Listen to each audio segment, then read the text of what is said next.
Now, tens of millions of dollars and one crucial board vote later, CEO Bob Iger has maintained control of Disney following an attempt by activist investors to take the company in a new direction for months. Billionaire investor Nelson Peltz has been pushing for a shakeup of Disney's board, hoping to replace one existing board member with himself and another with former Disney executive Jay Rizzullo. But a shareholder vote today kept the incumbent 12-member board in place. Seth Schachner is the managing director at Strat Americas, a Los Angeles-based consultancy. Seth helps clients with media and technology partnerships. Seth, what does Iger's win today mean for Disney tomorrow? Pretty strong affirmation, Lauren, that they were actually on the right track and the strategy was right. This was kind of more than anything, really an internal brawl, if you will, from Trian and Nelson Peltz and some allies there to, I think, shake things up and send a message, basically. They did want to try and take control. But, Bob Iger and, in general, Disney's strategy has been, in my view, almost unassailable. They're doing all the right things, and some of the businesses that are sort of, out in front of the media's attention more than anything, streaming in particular, are very difficult business that as every studio out here is struggling with, and they've gone really really beyond that, if you will. So I think it's a win for the strategy. But I do think the challenge sort of left a pretty important message out there, and which is the real weakness here, which is that Iger needs a successor, and he's not the youngest guy in the world. He's done a great job, and was going to go and kind of came back. And I think that's the real thing that sticks from this.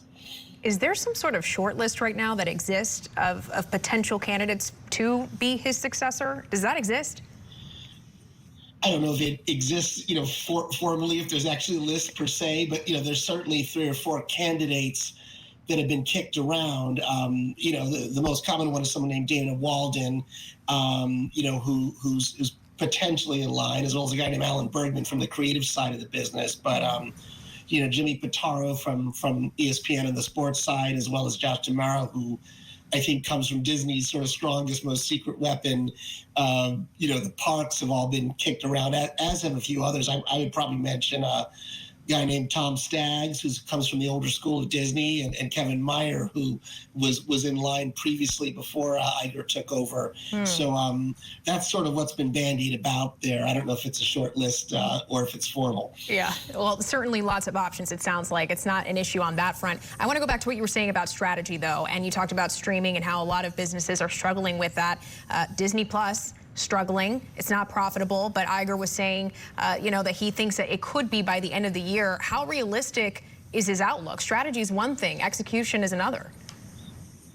Yeah, I mean, it's realistic to say you can make your streaming service profitable. I don't know how profitable it's going to be and how much you have to cut to sort of get to that point. I think, one of the other studios here, Warner Brothers Discovery, is kind of pretty clear evidence of if you want to go in with your knives out and function like it's a purely financial tool, yes, you can cut out the hearts and arms off it and eventually make it profitable. But I don't know if that's the real nature of what these creative businesses about. I think Wall Street tends to look at these things, and first they said we need subscribers, and I think now the buzz is all about figuring out ways to make things profitable. But I do think that if you look to Netflix as an example, everything they've done from Bridgerton to House of Cards to all the originals are realistic things to think about building for your own streaming service. And I think Disney Plus is on path for that. And there is probably going to be a standalone ESPN service as well that they're going to roll out, kind of untethered from the legacy cable business, and